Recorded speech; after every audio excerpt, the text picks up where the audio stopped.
Shalom dan salam sehat untuk kita sekalian. Kembali kita bertemu dalam pelajaran pendidikan agama Katolik dan budi pekerti. Nah, pada pelajaran kali ini kita akan mendalami bab yang sangat penting, kitab suci dan tradisi sumber iman akan Yesus Kristus. Secara khusus itu tradisi. Kompetensi dasar yang hendak kita capai kali ini yakni memahami kitab suci dan tradisi sebagai dasar iman Kristiani, khususnya tradisi. Yang kedua, melakukan aktivitas seperti membuat refleksi nanti, membuat catatan, membuat ringkasan tentang apa? Tentang pelajaran ini, tradisi. Tujuan pembelajaran kita yang pertama, melalui pembelajaran ini kita mampu memahami pentingnya tradisi sebagai cara melestarikan nilai-nilai atau ajaran. Yang kedua, kita mampu memahami pengertian tradisi dalam gereja Katolik, bentuk-bentuk tradisi sebagai sumber iman kekatolikan. Nah, untuk itu kita mulai pembelajaran kita dengan doa pembukaan. Dalam nama Bapa dan Putra dan Roh Kudus. Amin. Allah, Bapa yang Maha Bijaksana, melalui para leluhur dan para bapa gereja, Engkau telah mewariskan kepada kami berbagai tradisi yang mengungkapkan nilai-nilai luhur masyarakat kami dan yang memancarkan penghayatan iman kami kepadamu. Kami mohon, semoga melalui pelajaran hari ini, kami semakin terdorong menghayati tradisi-tradisi luhur itu, serta mengembangkannya demi kesempurnaan iman kami, demi Kristus Tuhan dan pengantara kami. Amin. Dalam nama Bapa dan Putra dan Roh Kudus. Amin.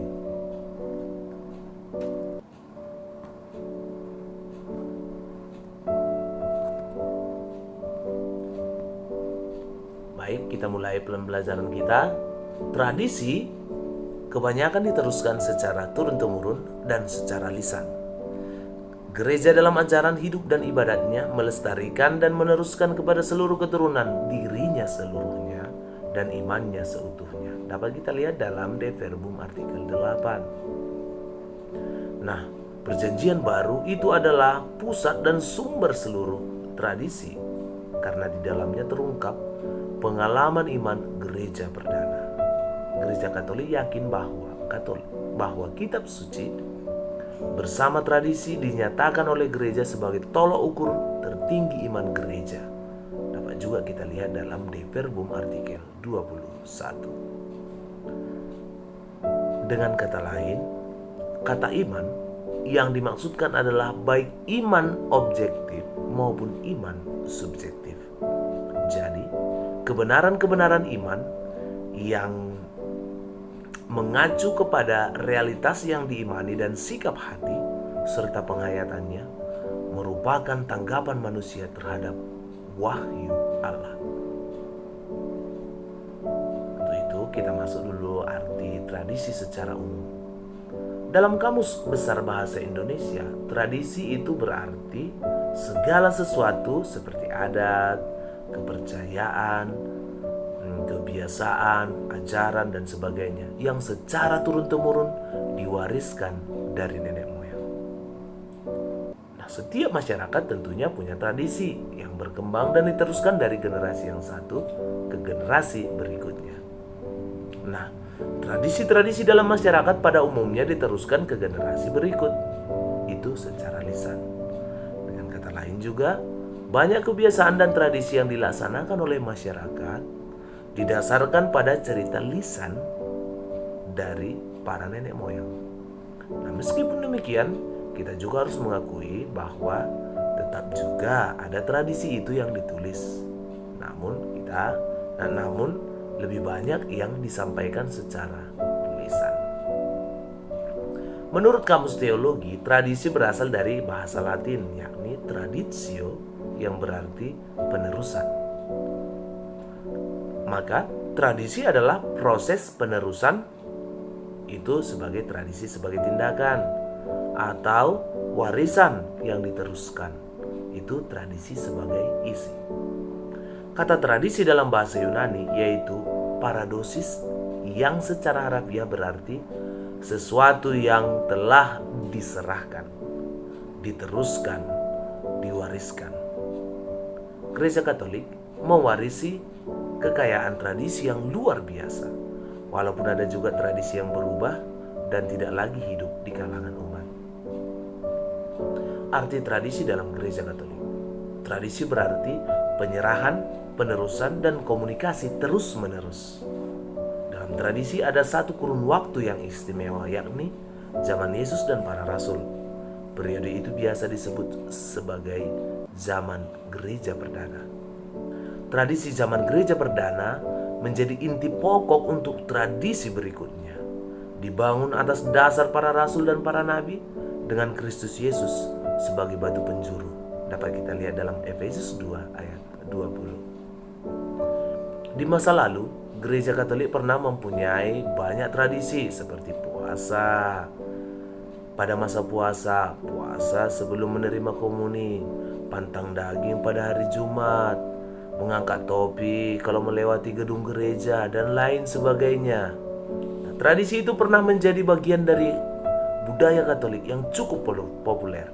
Dan tradisi semacam itu nyatanya memang membuat atau memperkuat identitas kekatolikan seseorang. Akan tetapi, beberapa di antaranya sudah tidak dipraktikkan lagi oleh umat. Dalam arti yang paling dasar, tradisi itu merupakan pengalaman iman bersama jemaat Kristiani dalam menghayati hidup dan imannya dalam Kristus berkat persatuannya di dalam Roh Kudus. Pemeliharaan tradisi dalam gereja bertujuan agar pewahyuan Allah dipertahankan dan diungkapkan dalam hidup jemaat.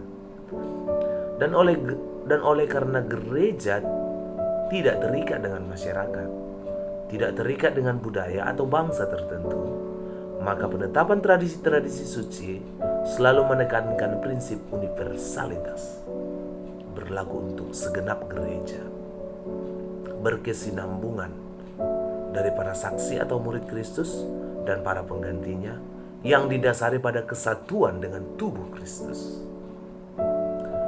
Tradisi dan kitab suci sebagai sumber ajaran iman Gereja Katolik. Kita lihat gambar ini, tanda panah ke atas dan ke bawah, artinya mengarah ke tradisi dan mengarah ke kitab suci, artinya saling berkaitan satu dengan yang lain. Tradisi dan kitab suci tentunya saling berhubungan. Tradisi mempunyai titik beratnya dalam kitab suci, tetapi tidak terbatas pada kitab suci. Sebaliknya, tradisi berusaha terus-menerus menghayati dan memahami kekayaan iman yang terungkap di dalam kitab suci. Kekayaan iman itu misalnya syahadat. Di dalam kitab suci kita tidak menemukan syahadat, tetapi apa yang terungkap dalam syahadat jelas dilandaskan pada kitab suci. Untuk jelasnya kita dapat mempelajari atau kita baca, kita cari itu karya tradisi, yakni syahadat. Carilah syahadat para rasul yang singkat dan syahadat dari Konsili Nisea atau syahadat para rasul yang panjang. Ini menjadi tugas masing-masing kepada kita. Nah, kalau kita nanti sudah menemukan, sudah mencarinya, rumusan syahadat itu adalah ajaran gereja yang berasal dari tradisi. Syahadat pendek lebih tua daripada syahadat panjang. Syahadat yang panjang itu muncul antara lain disebabkan oleh munculnya ajaran yang sesat, yakni ajaran yang tidak mengakui kemanusiaan Kristus dan yang tidak mengakui kealahan Kristus. Maka dirumuskanlah syahadat secara lebih lengkap. Dalam syahadat panjang itu ditekankan bahwa Yesus sungguh manusia dan sungguh-sungguh Allah. Kitab suci dan tradisi merupakan tolok ukur iman gereja. Kitab suci bersama tradisi merupakan tolok ukur iman gereja. Itu berarti iman gereja, baik iman gereja secara keseluruhan, iman objektif maupun iman dalam arti sikap masing-masing orang, iman subjektif, diukur kebenarannya oleh kitab suci bersama tradisi. Memahami pengertian wujud, kedudukan, dan fungsi tradisi dalam gereja Katolik.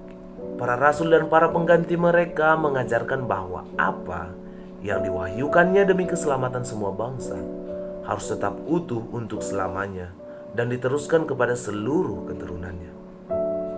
Maka dari itu, tradisi suci dan kitab suci bagai cermin bagi gereja yang mengembara di dunia. untuk memandang Allah dan yang menganugerahinya segala sesuatu. Hingga tiba saatnya gereja dihantar untuk menghadap Allah tatap muka sebagaimana adanya. Dapat kita lihat dalam 1 Yohanes 3 ayat 2. Tradisi suci. Pewartaan para rasul yang secara istimewa diungkapkan dalam kitab-kitab yang diilhami harus dilestarikan sampai kepenuhan zaman melalui pengganti-penggantinya yang tiada putusnya. Maka para rasul seraya meneruskan apa yang telah mereka terima sendiri, mengingatkan kaum beriman supaya mereka berpegang teguh pada ajaran-ajaran warisan yang telah mereka terima entah secara lisan maupun secara tertulis. Dapat kita lihat dalam 2 Tesalonika 2 ayat 15. Dan supaya mereka berjuang untuk membela iman yang sekali untuk selamanya diteruskan kepada mereka. Dapat kita lihat dalam kitab Yudas 3. Adapun apa yang telah diteruskan oleh para rasul mencakup segala sesuatu yang membantu umat Allah untuk menjalani hidup yang suci dan untuk berkembang dalam imannya. Demikianlah gereja dalam ajaran, hidup serta ibadatnya melestarikan serta meneruskan kepada semua keturunan dirinya seluruhnya, imannya seutuhnya. Nah, hubungan antara tradisi dan kitab suci tadi juga sudah dikatakan, tradisi suci dan kitab suci itu berhubungan sangat erat, sebab keduanya mengalir dari sumber ilahi yang sama, dan dengan cara yang tertentu bergabung menjadi satu dan menjurus ke arah tujuan yang sama. Gereja menimba kepastian tentang segala sesuatu yang diwahyukan bukan hanya melalui kitab suci, tetapi juga melalui tradisi suci. Maka dari itu, keduanya, baik kitab suci maupun tradisi suci, harus diterima dan dihormati dengan cita rasa kesalehan dan hormat yang sama. Contoh-contoh tradisi itu apa? Yang pertama, doktrin-doktrin yang diajarkan gereja Katolik melalui konsili-konsili. Yang kedua, doktrin atau ajaran yang diajarkan oleh Bapak Paus selaku penerus Rasul Petrus dan yang juga diajarkan oleh para uskup dalam kesatuan dengan Bapak Paus.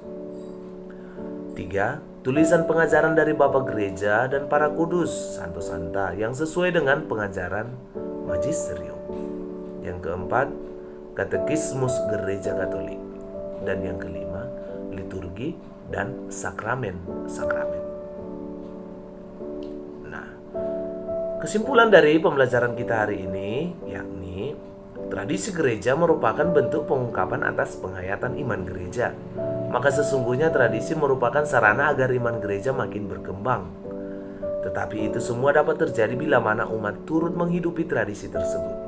Kata menghidupi dapat diartikan turut memahami maknanya, turut memelihara, dan turut menjalankannya. Dalam menjalankan tradisi, kita, umat, perlu melaksanakannya dengan sungguh-sungguh dengan penuh penghayatan, bukan sekadar ikut-ikutan, bukan pula sekadar kebiasaan. Dan bila tradisi dijalankan tanpa dipahami maknanya, maka tidak akan berdampak apa-apa pada sikap iman dan tindakan hidup sehari-hari. Demikian pembelajaran kita hari ini. Kita tutup dengan doa penutup. Dalam nama Bapa dan Putra dan Roh Kudus. Amin. Allah Bapa yang Maha Kuasa, kami bersyukur padamu atas segala penyertaan, atas segala berkat-Mu kepada kami hingga pada saat ini. Secara khusus pada pembelajaran daring kami kali ini ya Tuhan, kami telah menyelesaikan pembelajaran kami dengan baik. Semoga apa yang kami dengarkan, semoga apa yang kami pelajari hari ini sungguh-sungguh memampukan kami, sungguh-sungguh memberikan pemahaman yang baru bagi kami, agar kami semakin memahami apa itu tradisi yang ada di dalam gereja dan juga tradisi di dalam kehidupan kami masing-masing. Semoga dengan pelajaran hari ini, kami semakin menghargai dan menghidupi tradisi-tradisi yang ada dalam keluarga, tradisi-tradisi yang ada di negara, masyarakat, dan juga secara khusus tradisi yang ada di dalam gereja kami masing-masing. Kami sampaikan permohonan ini kepadamu ya Tuhan, dengan perantaraan Kristus Tuhan kami. Amin. Dalam nama Bapa, Putra, dan Roh Kudus. Amin. Shalom dan salam sehat untuk kita sekalian.